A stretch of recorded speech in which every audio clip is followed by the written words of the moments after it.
So how can we walk in the life of God's greater purpose? Una, recognize the reality of evil and pain.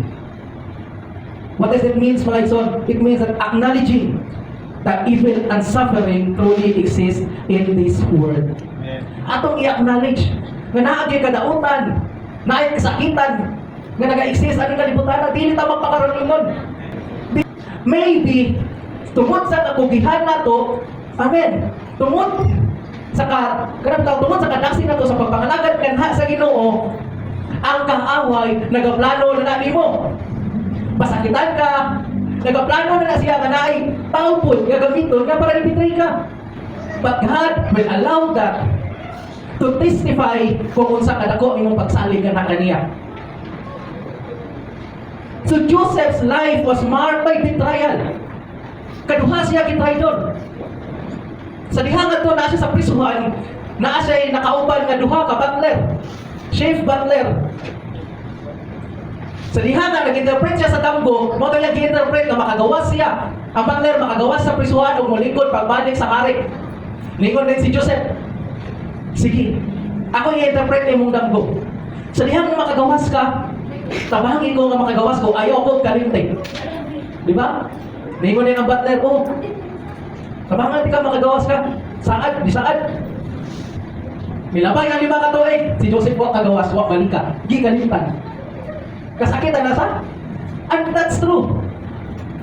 Naaging panahon na naakay tabangan. Pero, kalimtan na ka. Maabot kung naaging na. And the question is, how will you respond? Kung saan mo pag-respond? Magdumot ba ka? Masakitan ba ka? Malain ba ka? O mupadayon ka? O gimugyapong higumaon na? Nahitabo ng tanan na wag yung gibuhat nga sa iyo si Joseph.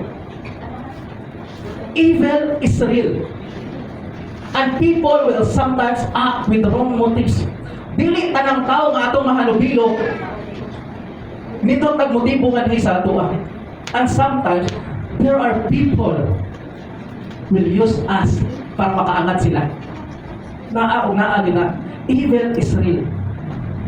Kung mahalaga na question, unsaon na itong pag-response sa kanak na sitwasyon. Depende na ganyapon ng kanato. Acknowledge your pain. Don't pretend, but don't stay stuck either. Kung saan na itong paglakaw, ano nga itong kinabuhi nga naauuyon sa kabubuton sa Ginoo, we must acknowledge our pain. Sa dihang na yung magmutanan mo, kumusta ka o sa inyo ito ba? Okay naman to, maski dili na okay. Nagpa-pretend. Di ba? Ano ang Ginoo deep inside? Broken into pieces. Di ba? Lugmok.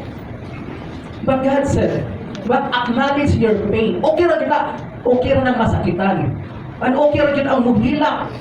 Ang naay tao nga mudukol o mutabang sa tuwa nga maulay gi hatag sa Ginoo para maminaw sa tuwa. So i-pour out. Okay ra yun na. Pero dili ta magpabilin nga ingon ana o dili na mao ang disenyo sa Ginoo sa tuwa. Amen. God sees every injustice and He is not absent in our suffering. Nakita sa Ginoo ang tanan nga pagkitabo. In our suffering, nakita o nakita na sa Ginoo. Ikaduha, how can we walk in the life of God's greater purpose? Ikaduha, my son, rest in God's sovereign control. Niwan na si Joseph, but God intended it for good. God's plan wasn't reactive, but redemptive. Pasabot mo, my son, that God didn't simply respond to human sin or evil as last-minute fix. Instead, He already had a loving and purposeful plan in a place to save and restore humanity. Ang Ginoo, mga igsoon, wala lang siya nakakita sa atong mga kasakitan. But God had already planned sa matag usa ka nato kung unsaon ta niya paghawas anong mga kasakitan na. And who tell you, being a Christian is easy. The more ka nga budot sa Ginoo, the more na suffering po na ato ang magian. Maunay ka matuuran. Ngayon sa man, mugawas na lang ka kay ginahan kag dayahay. Manaa ka Ginoo o wala, masakitan mong gihapon ka. Manaa ka Ginoo o wala, makahilak o bibitray mong gihapon ka. Ang kanitot lang, kung naatay Ginoo, tukol ka sa Ginoo, naatay kasumpungan. Naatay kapagawasan. Kung naay, mutabang sa atuwa.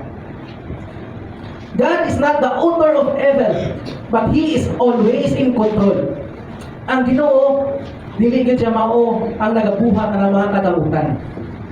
Pero naa niya ang kontrol sa tanan. Walay masking kinsa ang makalabaw sa iyahang plano. Labaw na ka. Kailan tao, naatay nindot na kayo mga plano, pero inikabot sa adlaw, lahi ang mahitabo.